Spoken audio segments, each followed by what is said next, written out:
খুবেই হেলদি আৰু বহুতেই টেষ্টি এখন মাছৰ আঞ্জা হৈছে মধুসোলেং টেঙাৰ লগত বনোৱা এইখন আঞ্জা। চাওক ৰংটো চাওক কিমান ধুনীয়া হৈছে।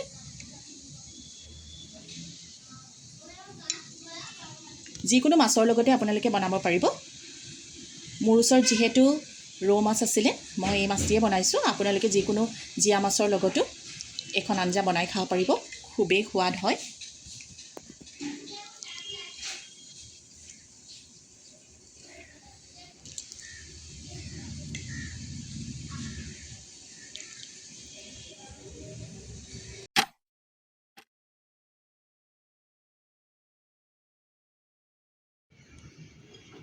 আজি আপোনালোকলৈ মাছৰ এখন খুব সোৱাদ লগা আঞ্জা লৈ আহিছোঁ। এই গৰমৰ দিনত আমাৰ কাৰণে খুবেই স্বাস্থ্যকৰ আৰু এই আঞ্জাখন মই বনাম মধুসোলেং টেঙা দি। অকল মধুসোলেং আৰু মাছৰ লগত বনোৱা এখন খুব সোৱাদ লগা আঞ্জা আপোনালোকক মই আজি দেখুৱাম। তেনেহ'লে ব'লক ৰেচিপিটোলৈ আগবাঢ়িছোঁ।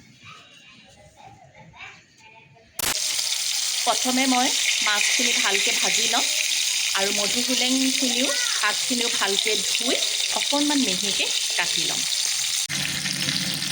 মাছখিনি ভজা হৈ গ'ল। মাছখিনি মই বহুত ডিপ ফ্ৰাই কৰা নাই, যিহেতু টেঙা আঞ্জা সেইকাৰণে বহুত কৰকৰীয়াকৈ ফ্ৰাই কৰিলে খাই ভাল নালাগিব। অকণমান কোমলকৈ ফ্ৰাই কৰিছোঁ। এতিয়া এখন প্লেটত এইখিনি মই নমাই ল'ম।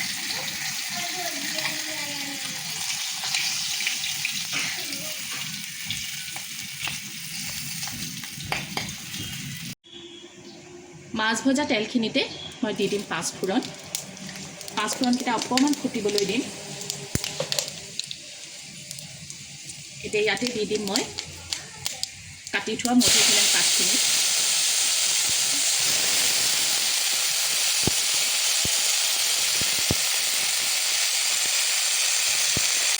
ইয়াৰ ওপৰতে দি দিম জোখৰ নিমখ আৰু হালধি। এতিয়া এইখিনি ভালকৈ মিক্স কৰি ল'ম।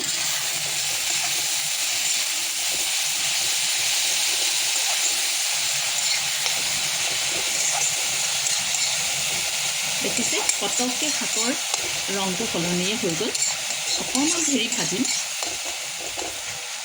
ইয়াত কিন্তু বেলেগ আৰু একোৱেই নিদিওঁ, অকল এয়া দিয়ে এখন খুব স্বাস্থ্যকৰ আঞ্জা হৈ যাব। বিশেষকৈ সৰু ল'ৰা ছোৱালীৰ কাৰণে খুবেই ভাল। গৰমত এনেকুৱা ধৰণৰ তৰকাৰী খালে পেট মধু খুব ভালে থাকে, সেইকাৰণে খাব লাগে। শাকখিনি ধুনীয়াকৈ ভজা ভজা হৈ গ'ল। এতিয়া ইয়াৰ ওপৰতে মই দি দিম উতলাই থোৱা গৰম পানী। পানীখিনি অলপ দেৰি ভালকৈ উতলিবলৈ দিম।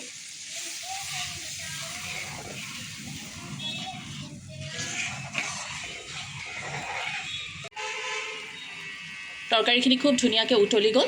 এতিয়া ইয়াত মই মাছ দি দিম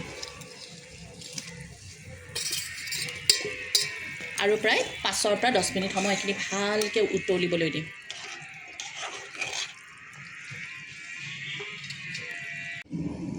মধুসোলেং টেঙা দি বনোৱা মাছৰ এই আঞ্জাখন ৰেডি হৈ গ'ল।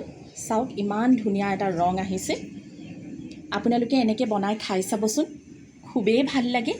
সামান্য অকণমান পাঁচফোৰণ দি আৰু এই শাকবিধ হ'লে আপোনালোকে যিকোনো মাছৰ লগত খাব পাৰিব। আৰু বিশেষকৈ যদি আমাৰ জীয়া মাছবোৰ হয়, কাৱৈ গৰৈ বা শ'ল মাছ, তেতিয়াহ'লেতো আঞ্জাখন খুবেই ভাল হয়। মোৰ ওচৰত এতিয়া নাছিলে কাৰণে মই দেখুৱাব নোৱাৰিলোঁ আপোনালোকক। এনেকুৱা নতুন নতুন ৰেচিপি লৈ পুনৰ আপোনালোকৰ ওচৰলৈ আহিম। মোৰ খানা মেইন চেনেলটোক আপোনালোকে এনেকৈ মৰম দি যাব। পুনৰ লগ পাম নতুন ভিডিঅ'ৰ সৈতে। আজিলৈ আহিছোঁ, ধন্যবাদ।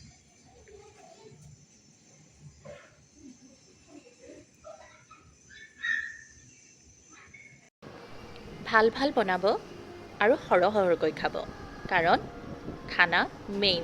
আকৌ লগ পাম দেই।